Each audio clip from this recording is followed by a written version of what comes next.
Welcome to Texas Lodge, one of California's oldest continuously operating Masonic buildings. Freemasonry is the world's oldest and largest fraternal organization and dates back to the Middle Ages. It is based on the belief that a man who strives to improve himself can also improve his community and the world at large along the way. Masonic lodges hold stated monthly meetings where Masons vote on new members and do the ongoing work of running the lodge, which is a non-profit. Members also prepare for and perform the ritual performances through which new members advance through the 3 degrees of Masonry: Entered Apprentice, Fellowcraft, and Master Mason. Masons also do what any other group of friends do. We meet up for coffee, arrange family outings, host community fundraisers, mentor young people, volunteer for worthy causes, and help one another in times of need. At its core, Masonry is about 3 things: personal development, true friendship, and community service. I like to think of my affiliation in Masonry as my membership in a self-directed local think tank and fundraising organization dedicated to improving our communities. I feel I can contribute more to humanity by synergizing my efforts with other like-minded men. Now, each lodge or group of members is free to determine what is needed in their own town and devise supportive ways to promote these humanitarian causes in their local community, the nation, and the world at large. The lodge is also a social club, and we have a lot of fun in the process of exploring ways to improve our community. Now, because we are a 700-year-old organization with a love for symbolism, we also have a lot of pomp and circumstance, fancy regalia, unusual titles, and very old rituals that adopt building tools and implements of architecture as symbols. Symbols that remind us of the humanitarian ideals that all men can agree are wise and serious truths. That means when one joins a Masonic lodge, they are joining an important part of human history with traditions that you won't find anywhere else. The unique history of Texas Lodge spans the ages, and our meeting minutes reference donations made by our lodge to support the victims of the Great San Francisco earthquake in 1906, and even document that the lodge members here marched through town with their fellow citizens in 1865 to honor the deceased Chief Magistrate, Abraham Lincoln. But why is it called Texas Lodge anyway? The term lodge in Masonry refers to both the members of a chapter of Masons and the building in which they meet. Sometimes the building is also called a temple, which is a respectful nod to one of the earliest recorded architectural wonders, the Temple of Solomon. Texas Lodge is the 46th Masonic lodge that was ever issued a permit or charter by the Grand Lodge of California. Grand Lodge is an administrative lodge, or congress if you will, composed of representatives from all the Masonic lodges in California. The Grand Lodge of California holds one meeting a year in San Francisco to authorize and issue these charters to new lodges.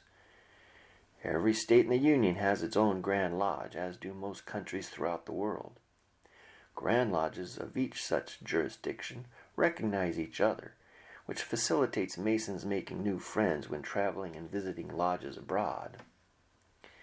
Now, in the year 1853, part of a group of 42 Texans who were Masons and who had immigrated to San Juan Bautista from their native state decided to form a Masonic lodge in this town. Masonic lodges throughout the world are named by their founding members and are issued that consecutively numbered charter by their Grand Lodge. It was only natural then that these Texans should choose to name their new lodge after their native home. Thus, Texas Lodge number 46 was born. And though the original Texans are long gone, the group of Masons that followed in their footsteps has met here in San Juan Bautista every month since. Let's take a tour inside this old lodge, which was built in 1869, some 15 years after those first Texans began meeting here in San Juan Bautista. Now, entering the lodge's front doorway, we immediately encounter what I like to call the Past Masters Hall of Honor, displaying photographs of some of the members who served as Master of Texas Lodge over the years. Here in our fireproof vault, we store our handwritten lodge records dating back 170 years, chronicling members' attendance and the meeting minutes of Texas Lodge's history since 1853. In our dining hall, in which we hold a monthly fundraiser breakfast for the public, we display this 36-star United States flag, which was once flying over a local sister Masonic lodge in the area in 1865. Now, that flag has a special story that you can read about when you next visit us at our monthly breakfast. I can't reveal all our secrets. Traditionally, Masonic lodges held their meetings and ritual performances in an upstairs room dedicated to the purpose, in order to ensure privacy from interruption. Though many modern lodges now do this on the ground floor, Texas Lodge was built at a time when this tradition was still practiced. Thus, here we see the long, narrow staircase leading up to the lodge's upstairs meeting room, often called the lodge room. One gains admission to the antechamber of the lodge room through this doorway at the top of the stairs, and is greeted by the Tyler, a lodge officer who confirms your membership and your eligibility to attend the private meeting or ritual performance being held. Members sign in to the Tyler's register here as they arrive for the meeting, thus creating a historic record dating back centuries and documenting the members who were present at each lodge gathering. They also don a Masonic apron before entering. More about that later. Now, leaving the antechamber behind, we enter the lodge room itself, where stated meetings and ritual performances are held. This is where we meet as friends and brothers. The meeting rooms of Masonic lodges are steeped in tradition and all about symbolism. Every Masonic lodge's meeting room is unique and conveys its own individual personality and ambiance. It is decorated by the members, but there are, however, a few iconic symbols present in every Masonic lodge room, including the altar and Bible, the lodge's charter, a ballot box, the officer stations, and the two pillars. Now, Masonry is not a religion, but to get the most out of Freemasonry, one has to believe in a higher power. In fact, it's an age-old requirement of Masonic membership. But what that means is personal to each member, and our membership comes from all spiritual backgrounds. One Mason may identify their higher power as God or Allah, and another might not have a name for it at all. That doesn't mean our members can't hold fierce political beliefs or commit their life to their faith. Indeed, many famous Freemasons over the years have been spiritual and political leaders, from priests to presidents. And outside of a lodge room, members engage in respectful, open discussion about any topic they please. But for the few hours that we meet as a lodge each month, we agree to table political and religious discussions. The altar reminds each Mason to think of his relationship to the Creator, and on it rest the symbols of that relationship. The Bible, a gift from God to His creation, and the square and compass, which are traditional instruments of stonemasons and architects, and symbolically remind Freemasons to treat all persons squarely and fairly, and in our interaction with others, to not venture too far from the grounded center of propriety. It reminds us that although we may personally disagree as to the nature and details of who or what God is, and we may worship Him according to our own personal understanding, there is yet that idea that all Masons share in common, that idea that there exists a supreme being who created us, and it is our duty to treat His creation, our fellow beings, with the utmost humanity.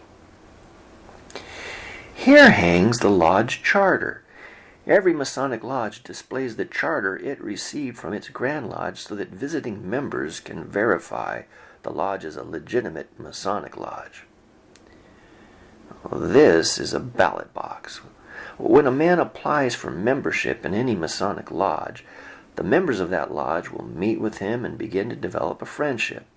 Since every Masonic lodge acquires its own unique personality, it's important that every member of the group agrees that a particular applicant will be a good fit. Applicants are elected to membership after a secret ballot of the current members demonstrates 100% support of his application. The presence of one negative vote would be reason to decline him membership. Thus, every new member can rest assured that every Mason of his new lodge, without exception, supports his membership. The officer stations are these 3 seats situated about the lodge and reserved for the officers. Every year, the Masons of a lodge elect one of their members to serve as master.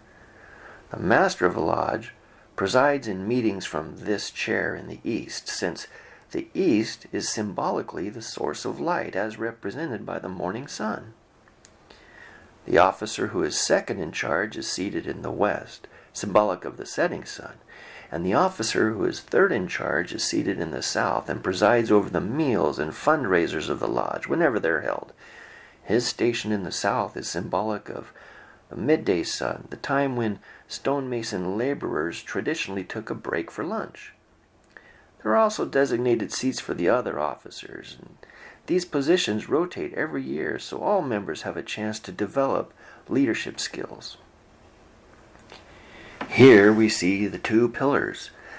Being a symbolic representation of King Solomon's temple, the lodge room is not complete without the 2 large pillars at its entrance, which pillars decorated the entrance to King Solomon's temple, and which therefore add to the symbolism of this meeting room.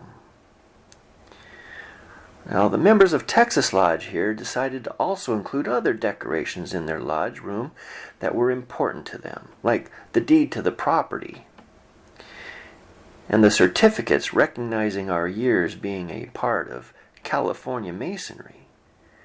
We also hung our antique hieroglyphic carpet on this wall, on which are displayed centuries-old symbols that highlight some of the humanitarian ideals presented during the ritual performances.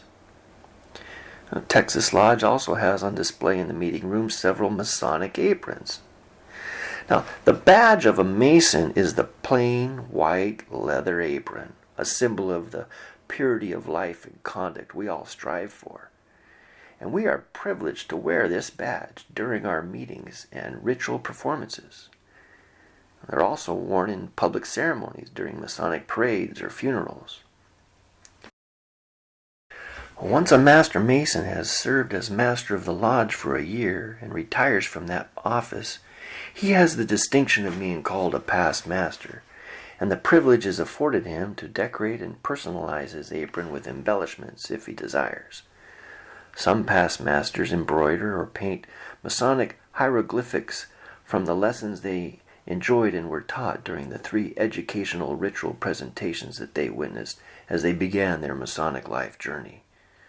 Other esteemed past masters, like George Washington, felt that any adorning of the white apron of a Mason is an extravagance and a vanity. You decide. What do you think of these past master aprons that Texas Lodge has inherited from deceased members over the years? Some are beautifully handcrafted gestures of appreciation presented to a retiring lodge master and date back over 100 years. One member of Texas Lodge a century ago, Thomas Flint, lived here in San Juan Bautista and represented our community in the United States Congress. He was elected by the body of California Masons to head the Grand Lodge of California in 1897. He oversaw the opening of the Masonic Home, originally dedicated to caring for the widows and orphans of deceased California Masons, but which now has been repurposed as an assisted living, skilled nursing, and memory care center for members of Friends of the Fraternity. Have you ever thought you might like to associate with friends who share your ideals of improving your community and showing charity towards others while you strive to improve yourself? Come check us out at our monthly breakfast, 9 a.m. the second Saturday of every month. Take a free tour of this old lodge and meet the guys and their families who meet together each month to promote charity in our challenging world. Freemasons contribute millions of dollars daily to support public schools, no-cost medical care in all 22 Shriner hospitals, reading literacy programs, drug treatment centers, college scholarships, and other charitable projects in communities throughout the world. They often conduct fundraisers to fuel these projects. For example, Texas Lodge 46 holds an annual pancake breakfast, the proceeds of which are given to the San Juan Bautista's Scouts BSA troop in support of our community's boys and girls. We also donate annually to our local elementary school and support the homeless food bank in Hollister. Most Masons join because they know or knew a family member or friend whom they admire and who was a Mason.